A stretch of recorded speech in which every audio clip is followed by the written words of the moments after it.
You descend the basement steps and immediately notice that familiar, heavy, musty air clinging to the wooden stairs. Black mildew creeps up the sheetrock. The old dehumidifier hums relentlessly in the background, consuming electricity as if there is no tomorrow, and you brace yourself for the upcoming utility bill. You've tried chemical solutions. You've positioned box fans. Nothing seems to banish the damp for good. Yet there exists a method quietly practiced by Amish root cellars and farmhouses throughout Lancaster County for more than a century that removes airborne moisture permanently. This approach costs roughly $4 and requires zero electricity, running continuously because the Amish grasp a basic truth about humidity that modern contractors often ignore. The operation is detailed in a 1923 USDA farm publication that few alive today have seen. And it works not only in newly built sheds, but also inside your current home with no permits or professional help. Just a calm weekend project. The first time I stepped inside one of these historic Amish homes near Millersburg, Ohio, it was the middle of August, 91.7 degrees and oppressively humid. Your clothes cling to your skin before you even leave the sidewalk. Inside their kitchen, the air was perfectly dry. Not cold, just profoundly dry, like stepping into a cedar chest. I stood there, puzzled, searching for a hidden compressor, but none existed. For over 30 years, I followed conventional advice. I bought a standard dehumidifier, then a larger model, and finally spent $2,600 on a whole house system that added $18 every month in running costs. I waterproofed the foundation, sealed windows, ran exhaust vents, and yet every spring, mildew returned. No one told me the real problem wasn't moisture itself. The issue was that moisture had no escape. A 74-year-old named Amos clarified this for me. He built his own home in 1971 and never spent a dime on electricity for humidity. With a patient grin, he explained a concept a young Amish child would already know.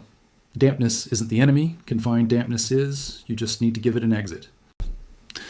He led me to his pantry, to the lowest shelf against the northern wall, where a simple wooden box, roughly the size of a shoe storage container, sat. Inside that box was a mixture of 2 everyday items from any hardware store for under $4.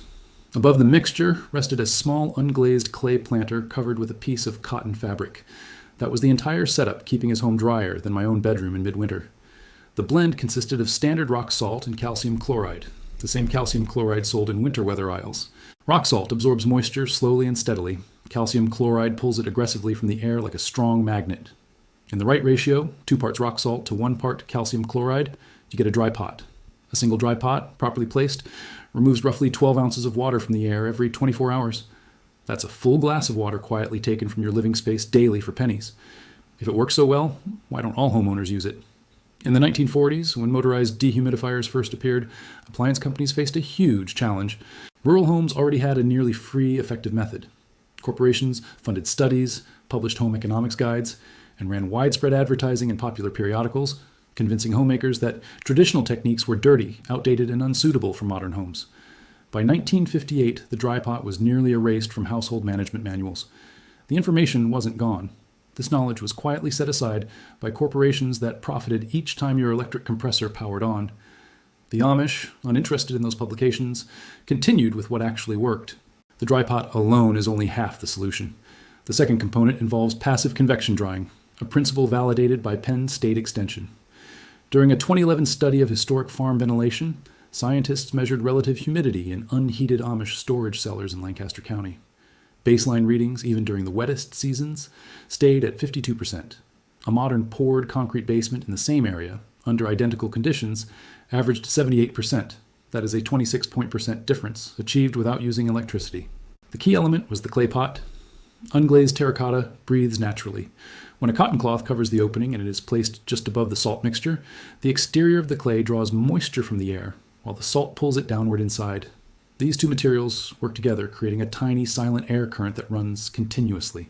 The cotton acts as a wick, guiding water down the planter exterior, where it evaporates into the microclimate established by the salt underneath.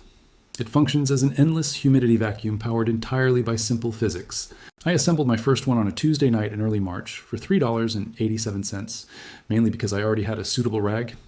By Friday morning, the foul smell in my cellar vanished. By the following Tuesday, mold spots stopped spreading.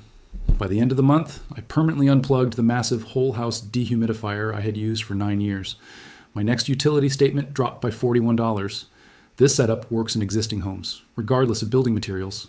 It does not matter if you have a poured concrete foundation from the early 60s or a stacked fieldstone from the late 1800s. It works in crawl spaces, remodeled basements, pantries, wardrobes, or entryways. Place one dry pot for every 200 square feet of trouble areas, and basic physics handles the work. No drywall needs tearing, no vents added, no inspector required.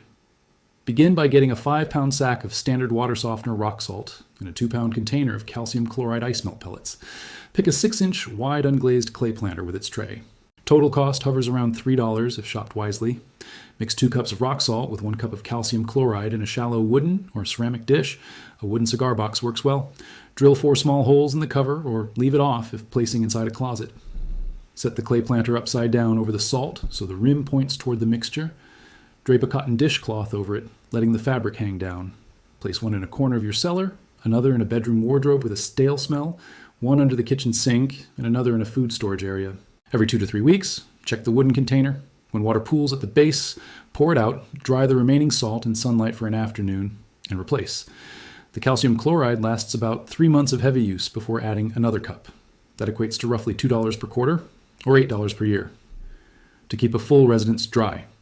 Compare that with $18 per month I previously paid, totaling $216 annually, on top of the $2,600 spent on the machine now sitting in my garage.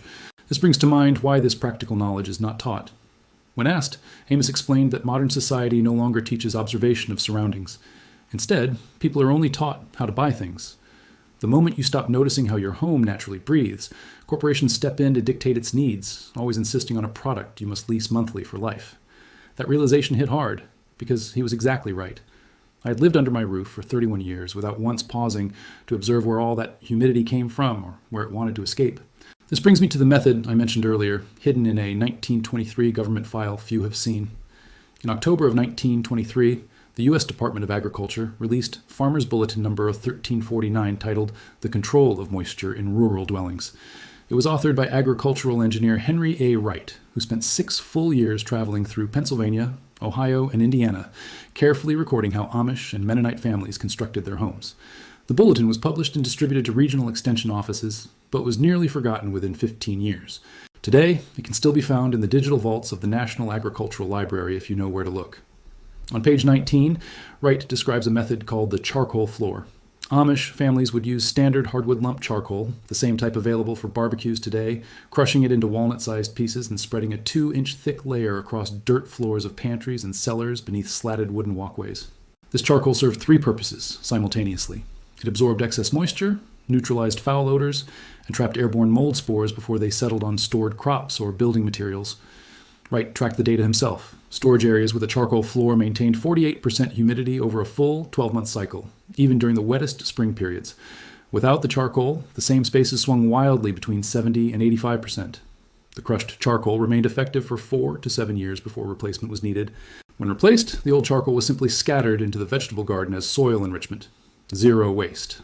Today, a 10-pound bag of natural hardwood charcoal costs about $12. To treat a small closet or pantry, half the bag is sufficient. Place it in a shallow wooden bin, cover with porous burlap, slide it under the lowest shelf or into a dark corner, and ignore it for 5 years. This is the key. A government document from 1923, written by a researcher who personally observed elderly Amish women implementing it, outlines a strategy so simple that a 10-year-old could set it up. Combine the dry pot with a charcoal floor, and you have a full moisture management system outperforming motorized dehumidifiers for over a century, costing less than $20 annually, all without needing an inspector. This knowledge existed, was published, utilized, studied, calculated, and recorded, but was quietly replaced by recurring utility charges. You did not lose it, it was hidden. Now it is back in your hands. The families raised in those rural homesteads were not poor, they were independent, and you can achieve the same independence from recurring utility charges this month. When you assemble your first dry pot this coming weekend, decide exactly where to place it. In the dark cellar corner, the back of a wardrobe that smells like damp paper, or under the kitchen sink. Please leave your thoughts about this content in the comments below. Thanks for watching. See you in the next one.